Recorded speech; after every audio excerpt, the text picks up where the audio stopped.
Perkenalkan, nama saya Tania Fibiolanda. Saya dari kelas 11 MIA 2. Di sini saya akan menjelaskan tentang kisah Willem de Kooning, ekspresionis abstrak Belanda. Willem de Kooning lahir pada tanggal 24 April 1904. Ia meninggal pada tanggal 19 Maret 1907. Willem de Kooning adalah seorang seniman Belanda Amerika yang dikenal sebagai pimpin gerakan abstrak ekspresionis tahun 1950-an. Dia terkenal karena menggabungkan pengaruh kubisme, ekspresionisme, dan surrealisme ke dalam gaya idiosinkratik. Awal kehidupan dan karir Willem de Kooning lahir dan besar di Rotterdam, Belanda. Orang tuanya bercerai saat dia berumur 3 tahun. Dia meninggalkan sekolah pada usia 12 tahun dan magang pada artis komersial.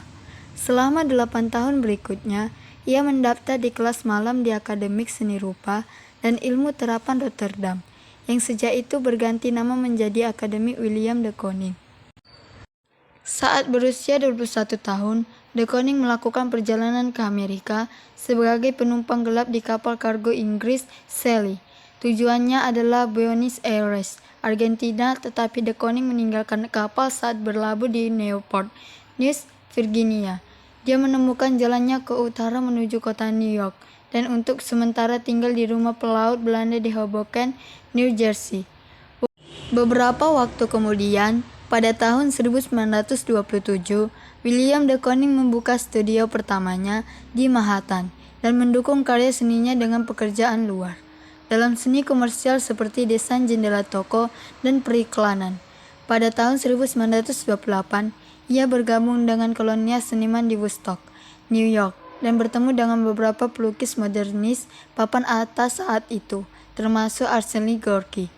Pimpin abstrak ekspresionisme pada pertengahan 1940-an, Willem de Kooning mulai mengerjakan serangkaian lukisan abstrak hitam dan putih, karena dia tidak mampu membeli pigmen mahal yang dibutuhkannya untuk mengerjakan warna. Mereka adalah mayoritas dari pertunjuk solo pertamanya di Galeri Charles Egan pada tahun 1948. Pada akhirnya dekade dianggap sebagai salah satu artis top Manhattan. De Kooning mulai menambah warna pada karyanya. Lukisan Woman 1 yang dimulai de Kooning pada tahun 1950, diselesaikan pada tahun 1952, dan dipamerkan di Galeri Saint-Denis pada tahun 1953, menjadi karya terobosannya.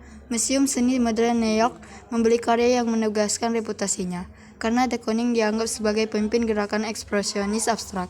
Gayanya menjadi khas karena dia tidak pernah sepenuhnya meninggalkan reputasi dengan menjadikan wanita sebagai salah satu subjek yang paling umum. Woman 3 tahun 1953 dirayakan karena penggambaran wanita sebagai wanita yang agresif dan sangat erotis. Willem de Kooning melukisnya sebagai tanggapan atas potretan wanita ideal di masa lalu. Pengamatan kemudian mengeluh bahwa lukisan de Kooning terkadang melintas perbatasan dan menjadi misogini. De Kooning memiliki hubungan pribadi dan profesional yang erat dengan Frans Kierkegaard. Pengaruh pukulan Kierkegaard yang berani dapat dilihat di banyak karya Willem de Kooning. Di penghujung 1950-an, de Kooning mulai mengerjakan serangkaian lanskap yang dibuat dengan gayanya yang khas.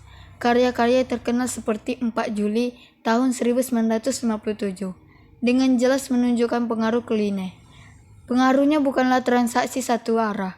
Selama akhir 1950-an, Kline mulai menambahkan warna pada karyanya, mungkin sebagai bagian dari hubungannya dengan de Kooning. Pernikahan dan kehidupan pribadi Willem de Kooning bertemu dengan seniman muda Elaine Wright pada tahun 1938 dan segera membawanya sebagai magang. Mereka menikah pada tahun 1943. Dia menjadi seniman ekspresionis abstrak yang ulung, tetapi karyanya sering dibayangi oleh upayanya untuk mempromosikan karya suaminya. Mereka memiliki pernikahan yang penuh badai, dengan masing-masing dari mereka terbuka tentang perselingkuhan dengan orang lain. Mereka berpisah pada akhir 1950-an, tetapi tidak pernah bercerai dan bersatu kembali pada tahun 1976. Tetapi bersama sampai kematian Willem de Kooning pada tahun 1907. De Kooning memiliki satu anak, Lisa, melalui perselingkuhannya dengan John Ward setelah perpisahannya dari Elaine. De Kooning menerapkan gayanya pada pembuatan patung di tahun 1970-an. Di antara yang paling menonjol adalah Clam Digger tahun 1976. Lukisan akhir zamannya dicirikan oleh karya abstrak yang berani dan berwarna cerah. Desainnya lebih sederhana dari karya sebelumnya. Pengungkapan di tahun 1990-an bahwa De Kooning telah menderita penyakit Alzheimer selama beberapa tahun membuat beberapa orang mempertanyakan perannya dalam penciptaan lukisan-lukisan di akhir karirnya. William De Kooning dikenang karena fusi berani kubisme, ekspresionisme, dan surrealisme. Karyanya adalah jembatan antara perhatian subjek formal dan eksperimen dalam abstraksi oleh seniman seperti Pablo Picasso dan abstraksi lengkap dari seorang seniman seperti Jackson Pollock. Inilah karya-karya atau lukisan dari William De Kooning. Terima kasih.